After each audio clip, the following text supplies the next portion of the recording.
সিলেটের শেষ দিনের সকাল 10টায় বন্ধুর পরীক্ষা থাকায় আমরা তড়িঘড়ি করে হোটেল থেকে বেরিয়ে পড়লাম। কিং ব্রিজের পাশ থেকে একটি উবার নিয়ে সুরমা নদীর তীর ঘেঁষে কলেজের দিকে রওনা দিলাম। প্রায় 20 মিনিটের পথ পাড়ি দিয়ে পৌঁছে গেলাম সিলেট মোরার ইচাঁদ কলেজে। কলেজে গিয়ে বন্ধুকে পরীক্ষার হলে বিদায় দিলাম। এরপর হাতে কিছুটা সময় থাকায় আশেপাশটা ঘুরে দেখছিলাম এবং ঐতিহ্যবাহী কলেজের ইতিহাস জানার চেষ্টা করছিলাম।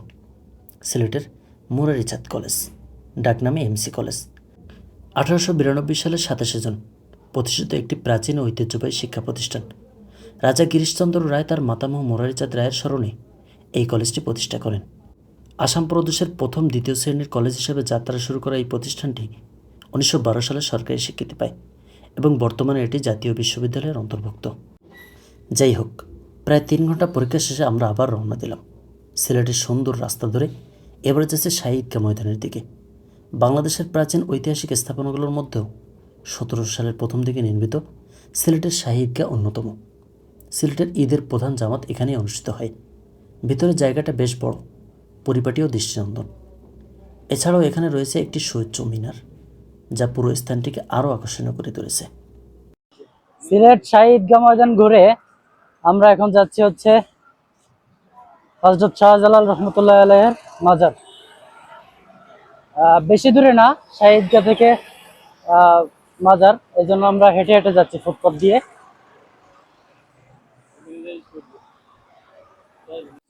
আমরা কিন্তু সিলেট শাহজালাল রহমতুল্লাহ মাজারের দিকে চলে আসছি প্রায়। আর দেখুন, কোনো বৈদ্যুতিক তারবিহীন শহর, কোনো বৈদ্যুতিক তার দেখবেন না আপনারা। একবারেই পরিষ্কার পরিচ্ছন্ন একটি শহর। প্রতিটি শহর, বাংলাদেশের প্রতিটি শহর যদি এমন হতো তাহলে বাংলাদেশ থাকতো না। লন্ডনের একটা ফিল পাওয়া যেত। যাই হোক, আমরা মাজারের সামনে চলে আসছি। এটা হচ্ছে গেট, তাই না? এটা হচ্ছে মাজারের গেট।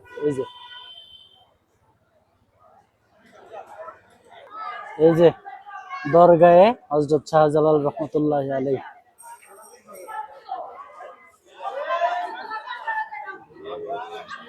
অসম্ভব সুন্দর গেটটি।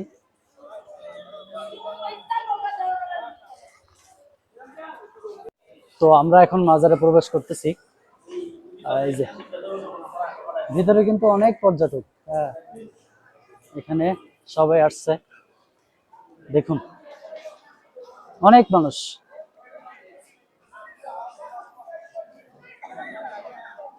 এই পাশটাতে মহিলাদের নামাজের স্থান রয়েছে এবং দেখুন কবুতর, সবাই খাওয়াচ্ছে কবুতরদেরকে। অনেকে মান্যত করে এখানে হাঁস মুরগি বা তাদের গৃহপালিত পশু, যার যেটা মন চায় তারা মান্যত করে এখানে। খুবই সুন্দর। এখানে হচ্ছে সবাই টাকা মান্যত করে। দেখুন এখানে, এই যে এখানে টাকা পয়সা মান্যত করে এবং এখান থেকে হয়তো বাবারা কিছু দেয়।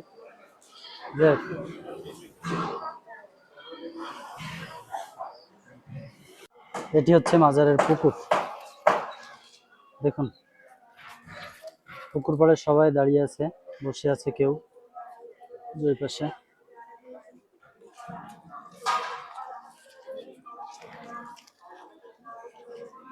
এখানে মাছও আছে, দেখুন মাছ, কি বড় বড় মাছ! ওরে আল্লাহ, দেখুন কি বড় বড় মাছ। কি খাইতে দেবো? কিছু তো নিয়ে আসিনি। দেখুন কি বড় বড় মাছ। কি মাছ? গজা, গজার মাছ। জানি না, আমাদের দিকে হয়তো অন্য কিছু বলে দেখতে। ও শোল মাছ, হ্যাঁ আমাদের দিকে শোল মাছ বলে। কি বড় বড় শোল মাছ, জীবনে দেখিনি এত বড় বড়। পুকুরটা অত বেশি বড় না, বাট সুন্দর।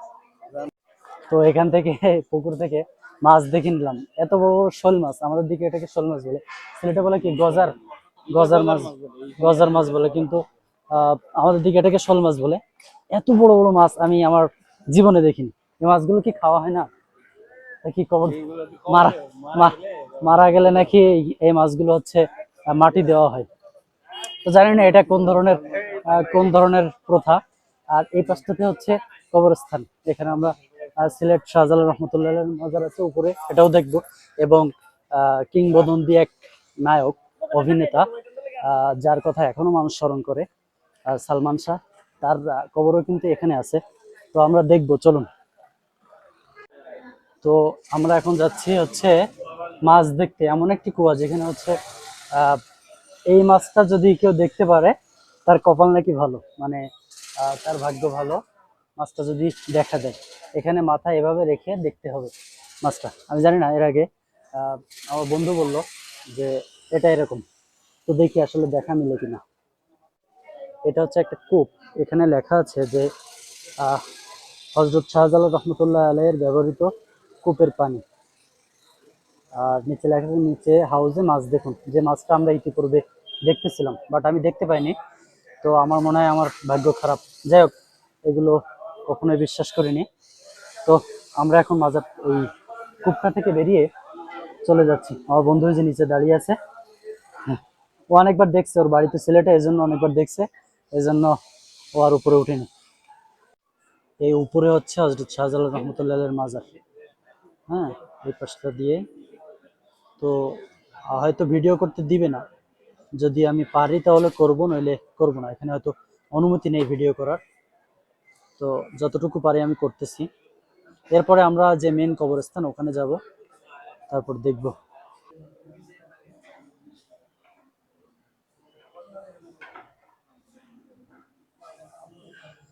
তো শাহজালাল রহমতুল্লাহ মাজার দেখে এখন আমরা যাব হচ্ছে ওই বড় যে কবরস্থানটা, ওখানে যাচ্ছি।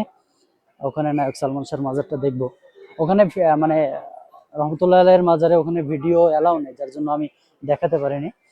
আহ, তারপরেও আহ, আহ, মানে লুকিয়ে একটু তুলেছি। যাক, এখন আমরা ওদিকে যাব। এ হচ্ছে নায়ক সালমান শাহ কবর। এক সময়ের জনপ্রিয় একজন অভিনেতা। আহ, এই যে 1996 শুক্রবার মৃত্যুবরণ করেন। এই যে যে সাদা রাউন্ড দেওয়া, এটি হচ্ছে কবর। সালমান শাহ লেখা এখানে আছে।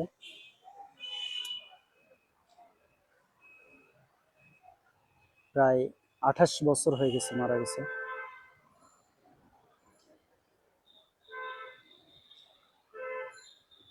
এক সময়ের জনপ্রিয় অভিনেতা। আর এখানে অনেক কবর আছে। আহ, ওই পাশে হচ্ছে শাহজালাল রহমতুল্লাহ আলাইহির মাজার। এছাড়াও অনেক মানুষের কবর এখানে। এই শাহজালাল রহমতুল্লাহ আলাইহির মাজার ঘুরে আমরা দুপুরের খাবারের জন্য চলে গেলাম সিলেটের সেই বিখ্যাত পানসি রেস্টুরেন্টে। সেখানে আমরা নিয়েছিলাম ভর্তা, সবজি, কোয়েল পাখির রোস্ট আর ডিম ভুনা। খাবারের স্বাদ ছিল এক কথায় অতুলনীয়, মুখে লেগে থাকার মতো। খাওয়া দাওয়া শেষে রেস্টুরেন্টের সামনে থেকে দুজন দুইটা পান খেলাম। তারপর কিছুক্ষণ রিকশায় শহরের ভিতরে ঘোরাঘুরি করলাম। এরপর কিং ব্রিজের উপর দিয়ে হাঁটতে হাঁটতে চলে গেলাম হোটেলের দিকে। তখন সন্ধ্যা প্রায় 7টা। আমরাও হোটেল থেকে বেরিয়ে পড়লাম, কারণ রাত 8টায় আমাদের গাড়ি সিলেট থেকে চিরচেনা শহর রংপুরের উদ্দেশ্যে ছেড়ে যাবে। তবে বাস কাউন্টারে গিয়ে জানতে পারলাম খুব কাছে সিলেট রেল স্টেশন।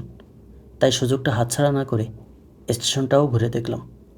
এরপর ঠিক রাত 8টায় আমাদের বাস রংপুরের উদ্দেশ্যে ছেড়ে দিল। আমিও সিলেটে কাটানো এই 2 দিনের স্মৃতিগুলো মনে করতে করতে ধীরে ধীরে বিদায় নিচ্ছিলাম আর উপভোগ করছিলাম পুরো যাত্রাটা।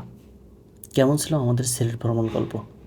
দেখা হবে নতুন কোনো শহরে, নতুন কোনো গল্পে, নতুন কোনো ভিডিওতে। আর আমার চ্যানেলটি এখনও যারা সাবস্ক্রাইব করেননি, অবশ্যই সাবস্ক্রাইব করবেন। আজকের মতো এখানেই বিদায়।